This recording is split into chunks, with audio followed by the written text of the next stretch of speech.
Hi, I want to speak a little bit today, what's been on my mind a lot about balance, polarities, integration, love, and about how do we create change.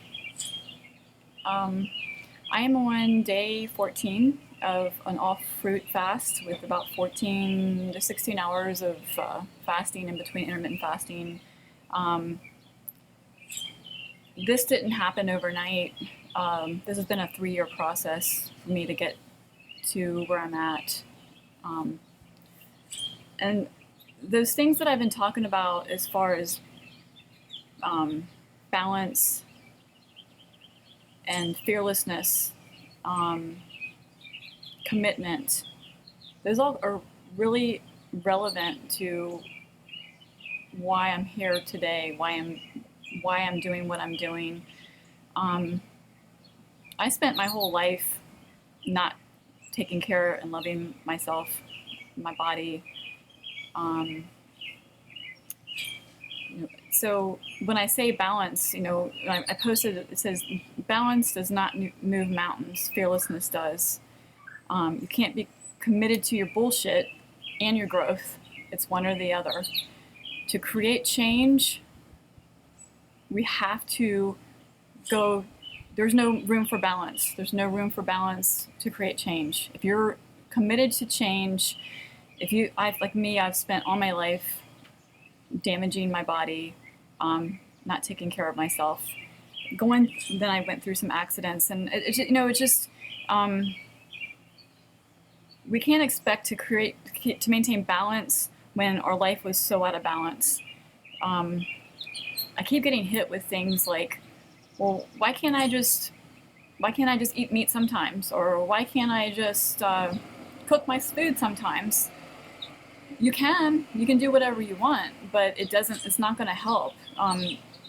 Total change, you have to go to another extreme, an extreme from the extreme that you were living, which was living a life that was basically killing you, making you depressed, making you ill. So when we spend all of our lives and our time doing things that we're not supposed to do for our body, and most of us didn't know. I mean, that's the thing. Once you do know, you have to understand. You have to face it. It's called acceptance. Most of us want to live in a place of denial. Denial is not getting us anywhere. You're either going to be living in denial, or you're going to be living in acceptance. When you're living in denial, the same behaviors are going to continue. The same thing's going to happen. Nothing's changing.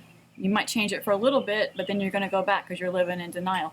If you're going to live in acceptance, changes are going to happen because you know that change can't happen without acceptance.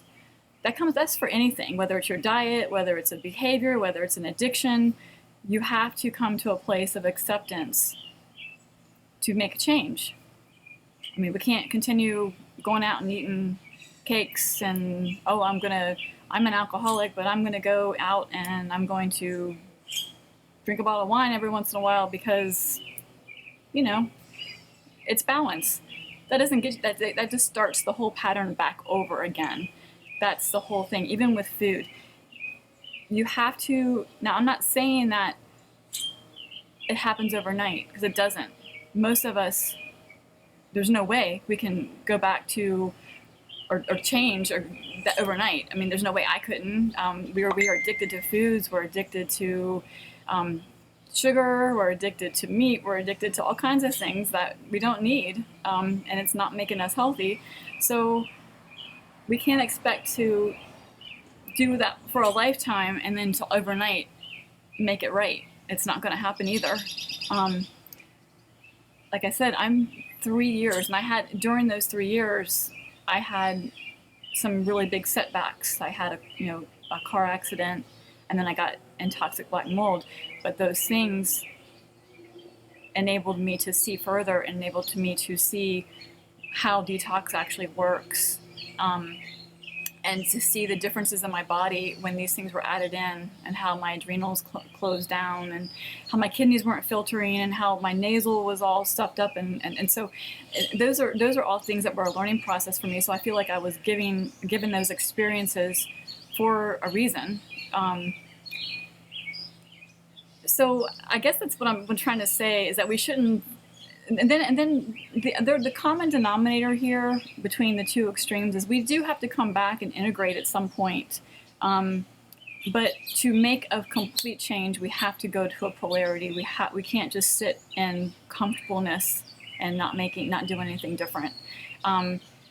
It's just not going to happen. So if we make a change, we have to do it all the way. I can't remove toxins out of my body and go out and drink a bottle of wine every once in a while, go out and smoke a cigarette, or a pack of cigarettes, every other week. I have to be fully committed to making the change. People say, "Oh, you're so skinny, you don't look healthy," and I feel like I look healthy. I feel like I look healthier than I ever have. I actually certainly feel like it. I'm very clear-headed. I feel light. I feel happy. I don't have any of the same things I had going on before, as far as my body not operating correctly. So everybody's different, and some people could probably do it a lot faster than I had, but it took me a lot of emotional. I had to release a lot of emotional things that were surrounding my eating patterns and my addictions and things like that. So it wasn't something that just came overnight. But I guess what I'm trying to portray is that I had to learn self-love. I couldn't do it until I understood self-love, and I learned to accept myself. And that's where the integration comes in, that we can self-love and accept if we make mistakes, but we pick back up and we start over again. And yes, we might, but we have to understand that we have to get to that point of extreme to make a change, but we have to integrate self-love, and we have to integrate both polarities to be able to get to that point of change. So I hope that makes sense. I'll be posting more on this as the days go by.